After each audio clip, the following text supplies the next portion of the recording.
Well, the pendulum may be swinging toward blue-collar jobs. The high cost of higher education, coupled with the threat of AI taking over technological jobs, has more students looking to vocational schools and hands-on careers. Studies showed trade school enrollment spiked to almost 5% between 2020 and 2023. Joining us now is software engineer Dan Dumont.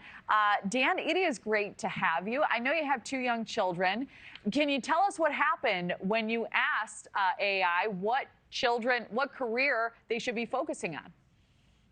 Sure, Kelly. Thanks for having me. Honestly, it was really just a thought experiment. After 20 years in tech, I was curious how AI would respond to my question. And what surprised me was kind of how quickly AI pushed back. And it really just made me reflect on how dramatically our industry is changing with the rise of AI. Yeah, and it's happening quickly, as you said. You know, a lot of people are predicting major workforce disruptions. How are you predicting it may impact white-collar jobs specifically? Yeah, that's a great question. I do think it might impact certain aspects of software engineering and may be vulnerable to automation through AI. But I also think it's going to open the door up to even different sorts of jobs within the industry. You know, just kind of how power tools didn't eliminate carpentry jobs or trade jobs. I think we're going to find, more AI-focused software engineering jobs where AI is more of like a tool at their disposal, and the engineer is more of an orchestrator of the AI actually kind of automating all of the code that they write. Yeah. What are some of the bot-proof jobs you'll talk to your students about, and why? Sure.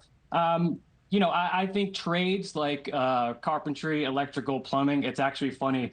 We're actually looking to renovate our house, and I've got contractors in here left and right, maybe like 3 or 4 so far. And, I think their jobs are more insulated to AI. I don't see AI coming in and having taken over a carpentry job or a contractor's job anytime soon. So, I'm not trying to push my children into any sort of direction. I think, we need to focus on fostering creativity and, just kind of sort of let them guide their own paths and whatever they're sort of interested in. But yeah, I do think the trades are less vulnerable to the AI sort of gold rush. You had mentioned, though, that a lot of these trades are going to be impacted by AI. Utilizing AI will be changing the landscape. What jobs specifically are you talking about in that sense, and how do you believe the students will be applying AI? Sure. Yeah.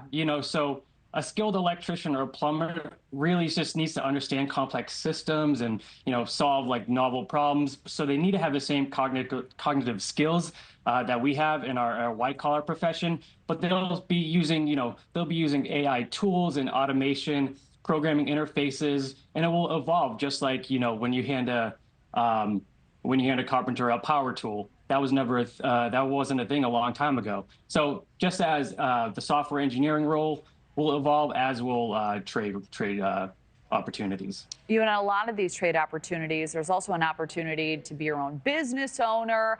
A lot of different venues students can take. What are some of those conversations like?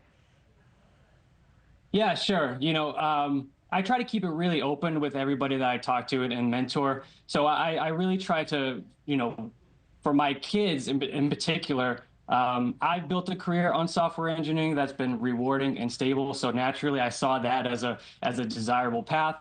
But this whole experience working with AI has sort of reminded me to question those assumptions and consider how differently their world might be in 15, 20 years from now. So I try to kind of leave it open-ended and, expose them to as much as we can. And I think that, we'll see what they're interested in when they get older.